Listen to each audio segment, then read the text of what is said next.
the longest time when I was growing up, I saw so many films. And ever since Children of a Lesser God in the late 80s, it inspired me with the authenticity of and portrayal of deaf actors. And so Children of a Lesser God winning the Oscar really inspired me to follow my dreams. And it wasn't easy for me to find the right script, but with CODA, it felt like it was a transformational experience where hearing people can finally enter our deaf culture, and we have our own language. And finally, CODA is a bridge between two worlds, and it's really bridging that gap that previously existed, and we can be emotional together, and we can really impact a wide audience. And so why CODA is important is to recognize American Sign Language, increase awareness of children of deaf adults, and really, deaf people aren't here to be sympathized or be victims. We're hardworking people who are out there every day.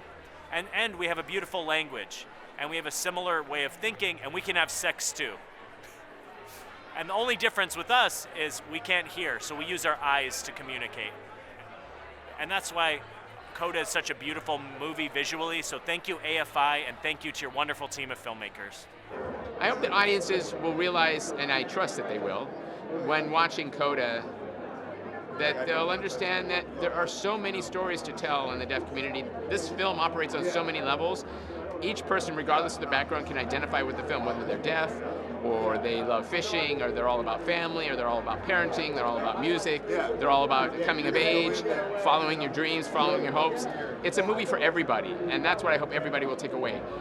Even if, something as important as mentorship. I think when they watch the film and they see deaf actors carrying a film, that they'll say, hey, it's possible. You can make a movie with deaf actors.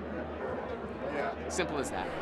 I think CODA is an important film because it didn't set out to be an important film. It set out to be an intimate portrait of a family and about how the importance of family and the people who love us and make us who we are, and how hard it is to separate from those people. And I think the fact that this is a movie that seems to have turned into a movement in terms of forwarding representation and deaf culture, but we didn't set out to do that. We set out to just tell a really good story, and I think it's a testament to the power of storytelling and movies as empathy-making machines that can create real change.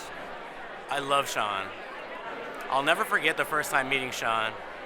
We were on FaceTime for an audition, and I could see clearly that Siân was very intelligent, and she explained to me so clearly. And she knew how to sign, so she explained to me directly what she wanted as a director. Many directors I worked with, they don't learn how to sign.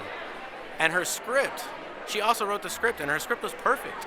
Usually I get a script and they have a deaf role or a deaf character, and I get it, it's a hearing perspective or it's ignorance, and it's not their fault when I have to give them notes.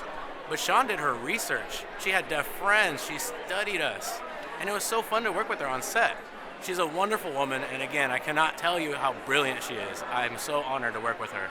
It feels so good to be in a red carpet surrounded by the people you admire, by your fellow companions, being able to hug each other, to celebrate physically. It's just an award for all of us. I started my journey at AFI. I mean, the first film that I ever directed was a short film that I made while at AFI, and with my DP who shot CODA. So I have a lot of kind of amazing memories of not only my time there, but the relationships I made there with other directors, and to watch all of our careers kind of come up together and celebrate each other and the art that we're making and putting into the world has been a really cool journey. But yes, it all started at AFI.